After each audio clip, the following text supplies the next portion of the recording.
આ તરફ સમાચાર પોરબંદરથી કુતિયાણાના માંડવા ગામે વાડી વિસ્તારમાં લોકોનું દિલ ધડક રેસ્ક્યુ કરાયું। પાણી વચ્ચે ફસાયેલા યુવકને બચાવવા કોસ્ટગાર્ડનું હેલિકોપ્ટર પહોંચ્યું અને વહેલી સવારે કોસ્ટગાર્ડ દ્વારા વ્યક્તિનું દિલ ધડક રેસ્ક્યુ ઓપરેશન હાથ ધરવામાં આવ્યું। ફસાયેલા યુવકને બચાવીને તેને સલામત સ્થળે ખસેડવામાં આવ્યો છે। પોરબંદરના દ્રશ્યો જ્યાં એક યુવક વાડી વિસ્તારમાં ફસાઈ ગયો હતો અને પૂરની પરિસ્થિતિને પગલે જળ સામ્રાજ્ય છવાઈ ગયું હતું। ખેતરો બેટમાં ફેરવાઈ ગયા અને તેવામાં એક યુવક ફસાઈ ગયો હતો। જોકે કોસ્ટગાર્ડની ટીમ વહેલી સવારે મદદે પહોંચી અને યુવકનું રેસ્ક્યુ કરવામાં આવ્યું। દિલ ધડક યુવકને રેસ્ક્યુનો વિડીયો અત્યારે સામે આવ્યો છે, જ્યાં કોસ્ટગાર્ડના હેલિકોપ્ટર દ્વારા એક યુવકનો જીવ બચાવવામાં આવ્યો।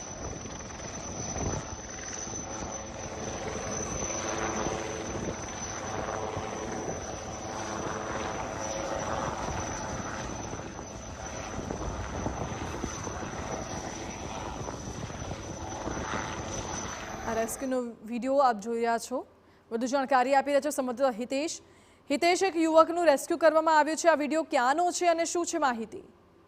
ચોક્કસથી જણાવી દઉં કે ગઈકાલે રાત્રે કરલી જળાશયમાંથી ભારે માત્રામાં ઘોડાપૂર આવી રહ્યું છે અને અત્યારે જે જુંડાળા વિસ્તાર છે ત્યાં ઘરોમાં લગભગ કેરસમાં પાણી ઘૂસી ગયા છે અને કેટલાય લોકો ફસાયા છે। ફાયર બ્રિગેડની ટીમ દ્વારા અત્યારે લગભગ 8 થી વધારે લોકોને રેસ્ક્યુ કરવામાં આવ્યા છે। હજુ અત્યારે પણ હું જે જુંડાળા વિસ્તારમાં પહોંચ્યો છું ત્યાં પણ પાણીનો પ્રવાહ વધી રહ્યો છે અને લોકો ઘરોમાં ફસાઈ ગયા છે, વાહનો પણ ડૂબી ગયા છે અને સતત પાણીનો પ્રવાહ છે તે વધી રહ્યો છે।